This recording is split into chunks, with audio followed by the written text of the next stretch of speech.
Ok, on va reprendre notre exercice. On avait pris la loi des finances 2024, donc on va essayer de prendre la loi, l'état liquidatif également de 2024. On va prendre celui du premier trimestre 2024.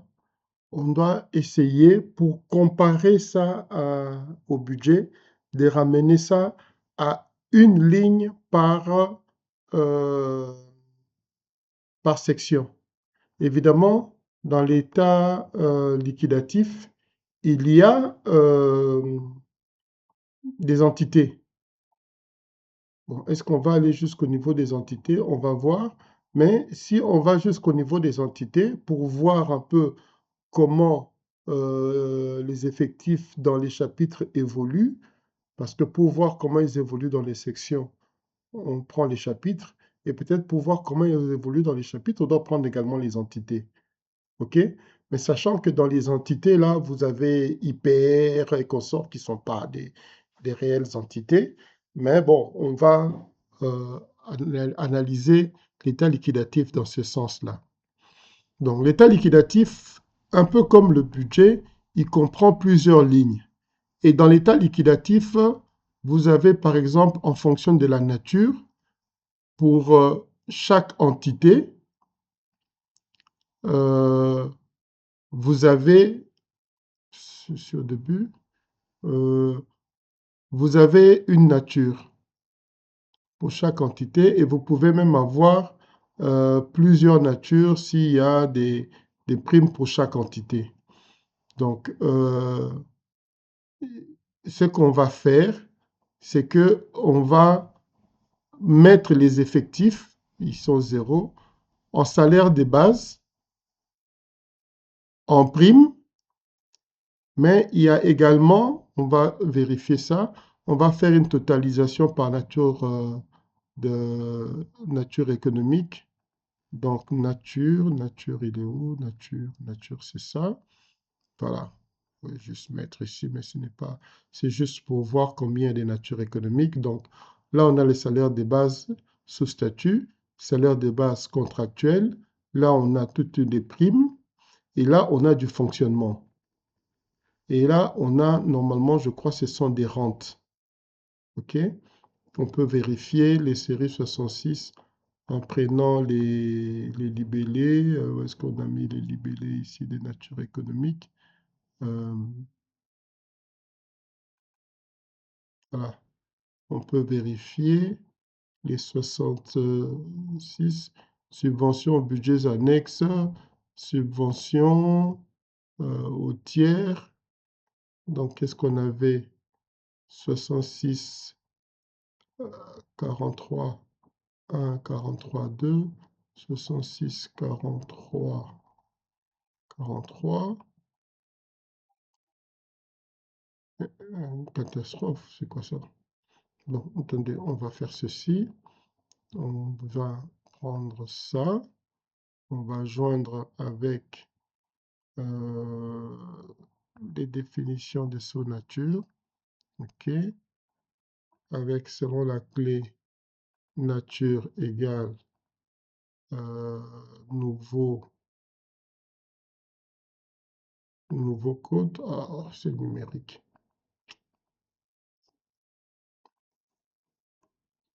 Donc, on va d'abord commencer par transformer le nouveau code ici.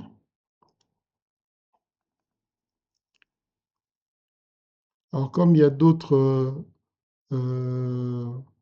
requêtes pour lesquelles on aura besoin du numérique, ce qu'on va faire, on va ajouter euh, un champ qu'on va appeler code nature. Il sera caractère, il sera à 6. On va mettre et on va transformer avec la fonction string convertie en caractère. On va transformer le code, le nouveau code qui est numérique en caractère. On va garder Le nombre de caractères, c'est 6. Le nombre de décimales, c'est 0. OK. Donc, voilà. On ne sait pas pourquoi il va toujours dans les endroits où on ne les attend pas. Donc, on a code nature. Et ici, on fait jonction avec sous-nature économique selon la clé nature égale à code nature qui est là. Voilà. Et on prend la nature, on efface tout, on prend la nature économique, on valide, on va dire, on va appeler ça imputation, état liquidatif avec note éco-libellé. Comme ça, on est sûr de dire, qu'est-ce que c'est que ça? Ok, j'avais mis une pause pour corriger le résultat ici. En fait, ici, on avait eu 0. Pourquoi? Parce que lorsque j'avais créé mon champ, il est où là? Ici, lorsque j'avais créé le champ code nature, j'avais donné une longueur de 6. Voilà, attendez. J'avais donné une longueur de 6. Ouh là là, qu'est-ce que c'est que ces conneries? On va faire par manipulation de champ. Donc ici, j'avais mis 6, alors que c'est 5. Donc il a ajouté un espace après. Et c'est cet espace-là qui n'a pas permis qu'il reconnaisse. Donc, comme je sais que c'est 5, j'ai ramené de 6 à 5. Et là, il n'y a plus d'espace au début. Donc, je ferme ça, je ferme ça. Donc, ici, on avait un résultat qui était nul. Mais si je réexécute en ayant corrigé la longueur du champ, donc on a effectivement les 66 ici, c'est fonds spécial d'intervention. 66 encore ici, intervention économique. Et la pension de retraite, c'est là où il y a des effectifs, c'est juste le 66 441. Donc, on va grouper les effectifs en effectifs salaire des bases. On va prendre les deux champs, les deux caractères ici. On va prendre les effectifs en prime et on va s'arrêter là. On va prendre les effectifs en, comment dirais-je, en hors rémunération, en dépenses hors rémunération. Et on va aller jusque-là et on va prendre les effectifs des rentiers. À la fin, on aura quand même un total, mais au moins, on doit avoir les sous-totaux de ces différents effectifs, hein, pour pouvoir comparer avec le budget qui, lui, ne reprend les effectifs qu'en salaire de base et exceptionnellement en prime. Dans les états liquidatifs, on a les effectifs en salaire de base et on a les effectifs aussi en prime. Mais ce n'est pas tout. On a des effectifs en hors rémunération et on a les effectifs de rentier. Donc, on va prendre les trois catégories, les quatre catégories. Alors, comment on va faire? On revient dans l'état liquidatif ici. Là, on va introduire une colonne, un champ. On va appeler ça nature paye.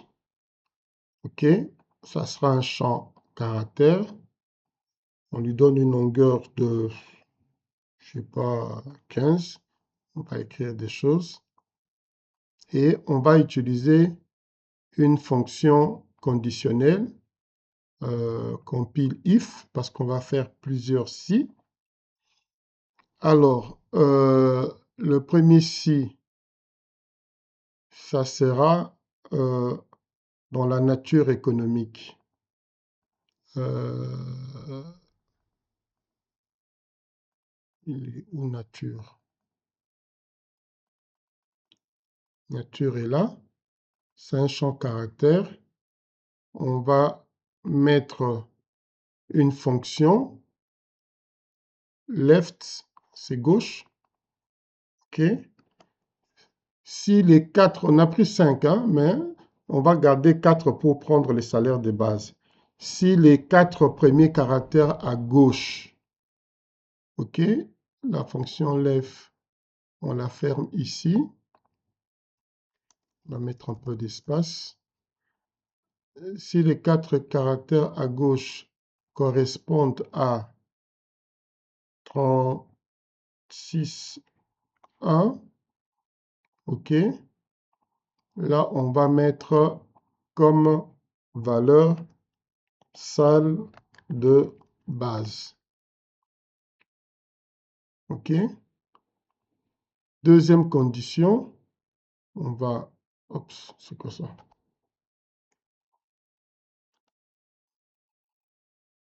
Voilà. Je vais carrément recopier ici. Deuxième condition, si les 4 premiers caractères à gauche, ça se termine avec 2, on va mettre non plus salaire de base, mais prime. OK. La troisième condition, si hop, on met, donc là on est dans la deuxième condition. Dans la troisième condition, on va prendre la dernière qui est la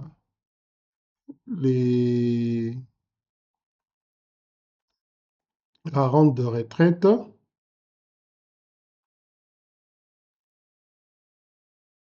La première condition, la deuxième condition, on a mis 5. Je colle la valeur de la rente de retraite que j'ai copiée dans un autre fichier. Donc, si les 5, et il y a bien 5 caractères à gauche, égal à ça, on va mettre comme valeur rente, donc l'effectif en rente. Et après, si c'est rien de tout ça, donc 1, on va mettre comme valeur hors rem. OK? La fonction est bonne. Je la vérifie. Je peux avoir à réutiliser cette fonction dans les autres états liquidatifs puisqu'il y en a plusieurs. Mais puisque les états liquidatifs sont structurés et les champs sont de la même façon, au lieu de chaque fois avoir à réécrire cette fonction, vous pouvez l'enregistrer ici et je vais appeler ça nat dep état liquidatif. Bon, j'espère que je vais m'en souvenir du nom. Donc, une fois que je fais ça, je valide. J'ai mon champ nature paye. Je vérifie. Où est-ce qu'il est? Devant, derrière. Il est là, au milieu. Je ne sais même pas pourquoi il apparaît toujours à des endroits où on ne s'y attend pas. Alors, on vérifie avec la nature de la dépense si on est dans le bon. Apparemment, il y a quelque chose qui... Oh, oui, la nature de la dépense. Ah, non, on est en hors rémunération pour tout, pour tout, pour tout.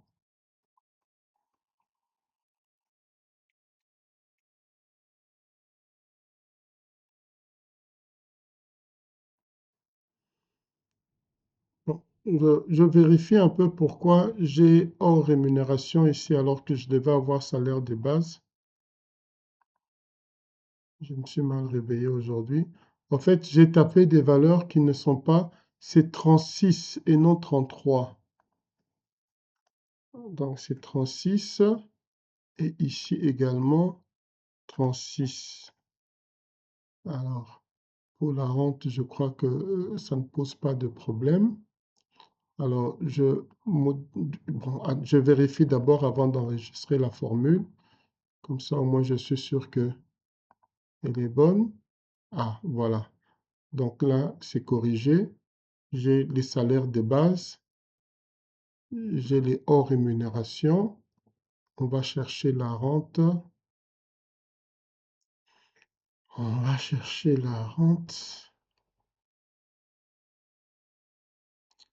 Bon, on fait confiance que la rente est là, hein. Alors, pour chercher la rente, il faut entrer ici la valeur de la rente. Voilà, c'est plus simple. Voilà, ils ont encore foutu le bordel. Il va mettre ça dans le fond, comme d'hab. Ouais, où est-ce qu'il l'a mis? Ah, et, ok, c'est là. Effectivement, c'est la rente. Donc, notre formule est bonne, hein. On supprime le filtre. Alors, comme notre formule est bonne et qu'on va la réutiliser, on va écraser la formule. On a utilisé les 33 au lieu de 36. Je viens là, modifie. Oups, toujours ça le problème. Allez, manipulation de champ. On va à la fin. On a notre nature paye. Je la prends. Elle est bonne. Je écrase la formule précédente. Remplacer. OK. Voilà. Annuler. Je ne vais pas relancer une deuxième fois. Donc, ce qu'on va faire maintenant, c'est non pas de totaliser, parce qu'il va nous mettre sur la même colonne, mais on va avoir ça sur des colonnes différentes, donc l'équivalent du tableau croisé dynamique. Comme je le répète, en IDEA, il n'est pas dynamique. Et on va aussi travailler sur base de sections. On va mettre tab CR. On va l'appeler comment? État liquide T1 2024 effectif. Effectif. OK. Alors, on va prendre le code chapitre. Il est là. OK. On va prendre le champ qu'on vient de créer, nature paye. On le cherche, nature paye. Il est là. Donc, on a nos 4 catégories, hors rémunération, prime, rente et salaire de base. Et on va prendre l'effectif. Et on va mettre ici. Donc, on va avoir l'effectif total qui est de 1 541 000. En salaire de base, l'effectif est de 1 331 000. Donc, c'est moins d'ailleurs qu'en 2023. On ne sait même pas comment ils font ça. En rente, il est là. Même en prime, l'effectif est inférieur. Il n'augmente que pour les hors rémunération, mais bon, il augmente dans les budgets. On n'a pas des effectifs en hors rémunération et on ne l'a pas calculé pour 2023. Donc, c'est ce fichier-ci que je vais envoyer dans IDEA en faisant comme on a fait là, envoyer dans IDEA. Et puis, j'envoie. Donc, j'ai l'effectif et puis on fait la même chose.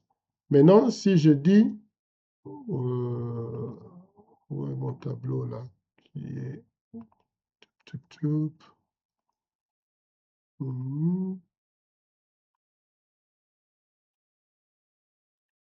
ouais, il est là.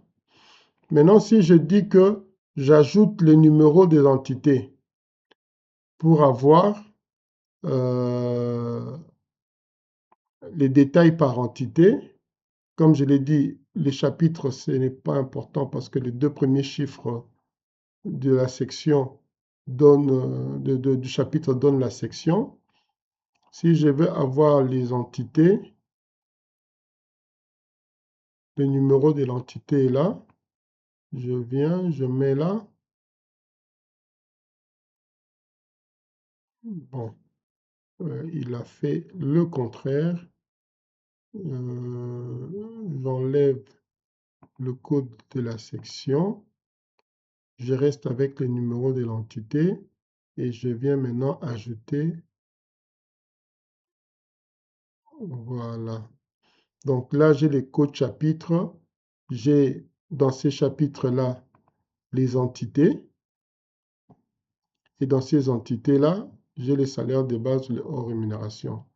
Dans ce chapitre, malheureusement, si je fais comme ça, je ne sais plus importer le fichier dans IDEA.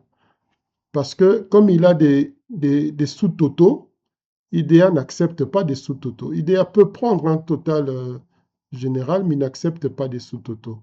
Donc ici, envoyer dans IDEA devient désactivé. Je ne peux dans ce cas que envoyer dans Excel, quitte à réimporter dans IDEA. Quitte à réimporter dans IDEA. Donc c'est probablement ce que je vais faire parce que j'ai besoin de voir dans le chapitre l'évolution des effectifs par rapport également aux entités. Sachant que lorsque je vais mettre mon état liquidatif en rapport avec le listing, avec les tables de matching, je pourrais avoir les numéros d'entité également. Donc là, je suis obligé de l'envoyer dans Excel. Je l'appelle, j'enlève, bon, je garde tout ça parce que, non, j'enlève. Je sais qu'il est dans les résultats.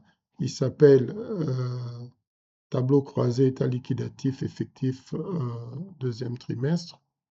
Alors, quand on est dans un résultat, pour rentrer dans les données, je suppose que vous savez, le résultat, il est là, les données sont là.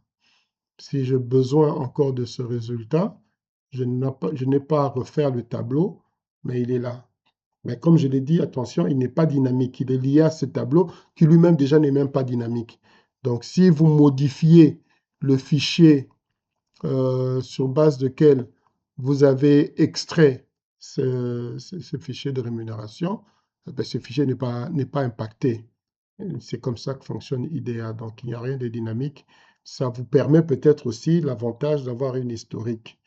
Donc, maintenant que j'ai fait tout ça, je ferme, je récupère dans la fonction accueil le fichier que je viens d'exporter, qui est un fichier, bon, je l'ouvre d'abord hein, pour voir, j'ouvre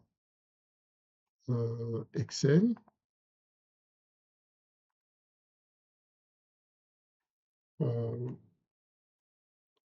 je l'amène ici, donc effectivement je ne peux pas l'importer dans IDEA dans cet état. D'abord je dois enlever les premières lignes et puis je dois enlever les sous-totaux. Maintenant, je ne peux pas enlever les sous-totaux seulement comme ça. Le plus simple pour que je retrouve les données dans mon ordre, c'est de créer un champ qui me garde le contrôle de tout ce que je fais. Donc, un champ qui me permettra de revenir à mon... sans mélanger mon fichier. OK. À partir de là, ici, j'ai fait un tri décroissant. J'ai tous les totaux que je dois supprimer, même le total général. J'espère qu'il est quelque part par là. Je supprime ces lignes.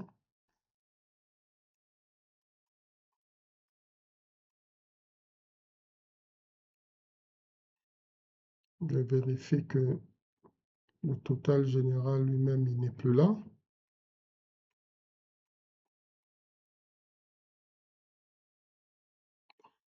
Attendez, on va faire ça comme ça. Voilà, le total général était encore là. je le supprime, je reviens ici, j'enregistre pour m'assurer que mon fichier n'a pas trop bougé. J'ai fait un tri croissant par rapport à ici, donc mon fichier avait quand même bougé. Les noms des entités, je crois que c'est un champ numérique, mais bon, on sait jamais, on verra bien. Donc là, j'ai mon fichier que je vais ramener dans IDEA. Je laisse le code chapitre en caractères, les noms des entités en caractères. Les effectifs, je les ai hors rémunération, prime, salaire de base et consorts. Je les aligne à droite et pour ne pas avoir de surprise, je dis bien qu'il s'agit des nombres, mais il n'y a pas de virgule.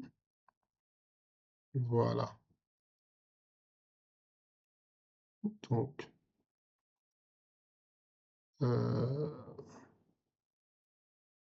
y a des chapitres pour lesquels il n'y a absolument pas d'effectif, mais ça, on peut vérifier avec les états liquidatifs, hein. De toute façon, ce n'est pas nous. Hop, ça, on met en centre. Et si je fais le total, bizarre, le total ne correspond pas. Ouais, la vidéo commence à faire longue. Donc, le total ne correspond pas pour une raison simple, hein. Les milliers sont séparés par des espaces. Et le format de IDEA pour séparer les milliers, c'est des espaces, mais pour Excel, ce sont des points. Donc, je copie l'espace là et partout ici, je vais supprimer cet espace. Pour vous en convaincre, hein, quand vous avez ce genre de situation, moi je pense que c'est un séparateur de milliers alors que ce n'est pas le cas. Mais ajoutez des décimales. Donc, tous les chiffres qui ne vont pas prendre des décimaux, ça veut dire que Excel ne les traite pas comme des chiffres. Et on a ici les 1000 qui n'ont pas pris de décimaux. On a encore d'autres chiffres ici qui n'ont pas pris de décimaux. Et tout ça, c'est ce qui complique. Alors que si je viens ici, je fais remplacer cet espace par rien du tout. Voilà, les 1000 là ont pris des décimaux. Bon, c'est vrai que on n'a pas... mais si je viens faire le total, je retrouve les 1 million. Donc, quand je totalisais, il ne totalisait pas tout le montant parce qu'il ne considérait que dans les colonnes, certains chiffres n'étaient pas des chiffres. Donc, il fallait que je remette les séparateurs des milliers qui est le point et non l'espace pour arriver à avoir un bon fichier. Donc, dans l'état liquidatif du premier trimestre 2024, voilà comment sont répartis les effectifs. Évidemment, si je ne veux les avoir que en cours de chapitre, je mets ici vide et voilà comment sont répartis les effectifs de... ouais, mais évidemment, comme j'ai supprimé les totaux, il va me mettre seulement la première ligne. Mais bon. Donc, c'est ce fichier-ci que normalement, je devrais, comment dirais-je, amener dans IDEA. Mais avant d'amener ce fichier dans IDEA, je dois remplir ces espaces ici. Parce que là, sinon, dans IDEA, il va considérer qu'il n'y a pas de chapitre. Donc, normalement, ceux qui ne savent pas faire, ils font ça comme ça. Mais comme c'est très long, si vous travaillez comme ça, je ne sais pas quand est-ce que vous allez finir parce qu'il faut aller jusqu'en bas. Moi, ce que je fais, c'est que je fais une formule simple. Enfin, je pense, je dis que si ce champ est vide. Donc, j'insère la fonction est vide. Je ferme la fonction. C'est ça ma condition. S'il est vide, tu me prends la valeur qui est au-dessus ici. Et s'il n'est pas vide, tu prends la valeur qui est là. Et comme je ferme, comme il n'est pas vide, il va prendre la valeur qui est là. Mais en bas, comme il sera vide, il va prendre la valeur qui est au-dessus, donc il va le répéter. Donc, si je fais ça comme ça, en une fois, j'ai rempli tous mes champs jusqu'en bas, jusqu'en bas. Je me fais confiance, je n'ai pas besoin de vérifier puisque la formule est bonne. Donc, si je me mets en dehors ici, si c'est vide, tu prends ce qui est au-dessus. Si c'est pas vide, tu prends ce qui est là. C'est ce qui est dit là. Je copie. Attention, je colle comme valeur. Parce que si je colle la formule, il va me calculer ça avec ce qui est à côté. Je colle comme valeur et je n'ai plus besoin de ça. Je supprime. Donc, ces champs sont des champs numériques. J'enlève les virgules. On n'a plus besoin. Et ça sont des champs caractères. Ça représente les codes des chapitres et les deux premiers chiffres représentent les codes des sections. Ça représente le code des entités. Et ici, c'est les effectifs. Donc, je peux même appeler ça effectif état, état liquide 01-2024. On va appeler ça comme ça. À ce moment-ci, je peux alors importer le fichier dans IDEA. Donc, réimporter le fichier dans IDEA. Je le ferme, il est dans mes résultats. Ici, je rentre dans mes données pour avoir et je viens ici importer le fichier Excel qui se trouve dans Audit, dans le dossier Exportation. On va faire un tri qui s'appelait comment? Comment ça, nous ne sommes pas le 6? Nous sommes le 16. Dans Exportation, il n'y a pas.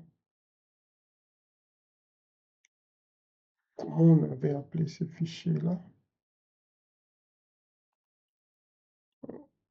Donc, je cherchais le fichier dans Exportation. C'est généralement là que j'exporte les résultats. En fait, ce n'est pas dans Exportation qu'il faut chercher, c'est dans Résultats.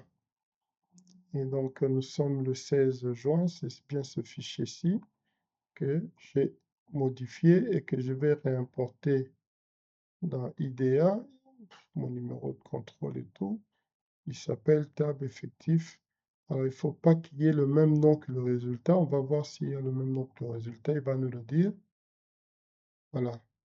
Donc, dans l'état liquidatif, on a le code de la section, on a le code de l'entité, les effectifs en hors rémunération, les effectifs en prime, les effectifs en rente, les effectifs en salaire de base et le total des effectifs. Donc, on peut vérifier ici, total de contrôle sur total, et on va trouver nos 1 431 000 et le reste. Donc, c'est ce fichier-ci que je peux maintenant, qui compte 8000, mais parce que j'ai mis les entités, je peux maintenant prendre ce fichier et ajouter les détails. Donc, comme on avait fait avec la synthèse du budget. Donc, je viens ici dans état liquidatif. Je prends le T1 selon la clé code chapitre. Il est là, code chapitre égale ici à code chapitre. Je peux même mettre num entité. Je dois d'ailleurs mettre num entité. égale à num entité. OK. Or, non concordant. Ici, le num entité est un champ. On avait transformé ça, je crois. Est-ce qu'on n'avait pas transformé ça? Donc, ce qu'on va faire également, ici, le num entité est un champ caractère et dans l'état liquidatif, le num entité est un champ numérique. Donc, on va aussi le transformer. Alors, qu'est-ce qu'on va faire? Oups. Donc, le num entité dans l'état liquidatif est effectivement un champ numérique. On va le laisser comme ça. On va créer à côté un autre champ. On va mettre entité num. Entité num. Alors, la valeur de champ varie. La longueur de champ plutôt varie. On est obligé de prendre le champ le plus long.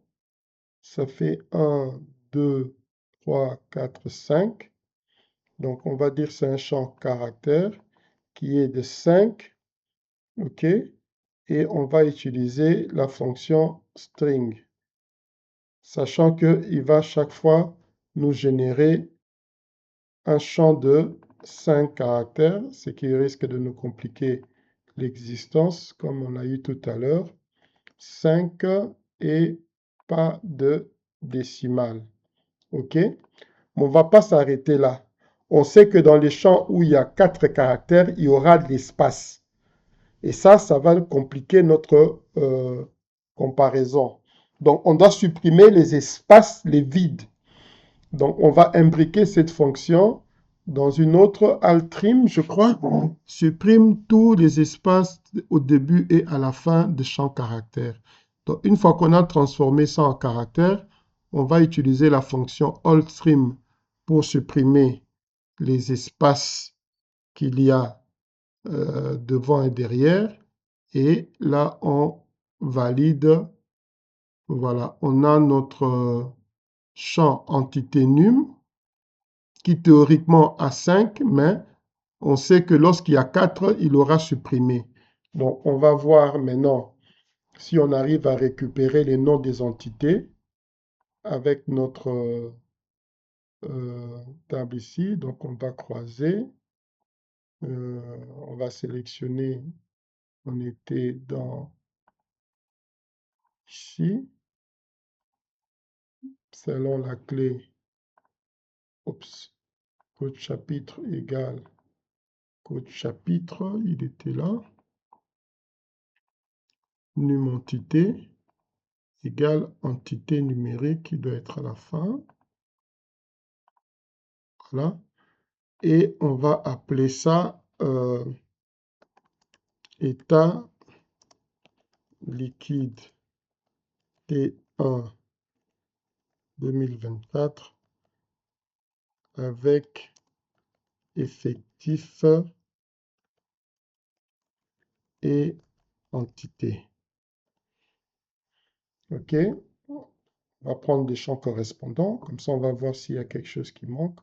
On a 8555. Qu'est-ce qu'on va ajouter dans les champs? On peut prendre exercice et période. Quand il y en aura plusieurs, on ne sait pas. On ne va pas prendre la grande rubrique. On va prendre la section et le nom de la section. On va prendre le nom du chapitre. Le code, on l'a déjà. On ne va pas prendre la province parce que sinon, il va prendre la première province, mais comme ça peut être dans plusieurs provinces. Le numéro de l'entité, il est déjà là. On doit prendre le nom de l'entité et c'est tout. On ne va pas prendre les effectifs parce que on les a déjà totalisés. Hein. Les effectifs que nous avons dans ce fichier viennent des états liquidatifs. Donc, c'est tout ce qu'on doit prendre à ce niveau-ci. On valide. Donc, on a toujours nos 8555, c'est que notre clé a marché. Et qu'est-ce qu'on va faire? On va prendre la section, on va la mettre devant. Après, le nom du chapitre, on va mettre à côté. À côté, ça veut dire comme ça. Oups. Voilà. Et on a le numéro de l'entité et le nom de l'entité, on va le mettre à côté. Voilà. Je pense qu'on aurait dû prendre également le numéro de l'entité en format, là il vient en format de caractère. Bon, on aurait pu le prendre en format, mais je ne sais pas pourquoi il avait posé des points. Enfin, voilà, on a ce fichier-ci. Dans ce fichier-ci, on a les effectifs. Bon, la période et tout. On a le total des effectifs. On peut vérifier, il est toujours le même. Mais on les a non seulement par chapitre, mais également par entité. Et en utilisant la table de matching, on va maintenant refaire le même fichier ici, mais à partir des listings. Et là, on va comparer, est-ce que les effectifs des listings sont conformes aux effectifs des états liquidatifs. Mais maintenant, à partir d'ici, on peut également comparer si les effectifs des états liquidatifs sont conformes avec les effectifs du budget. Donc, la vidéo ici est très longue. Je l'arrête d'abord là. Et puis, on va passer à autre chose après.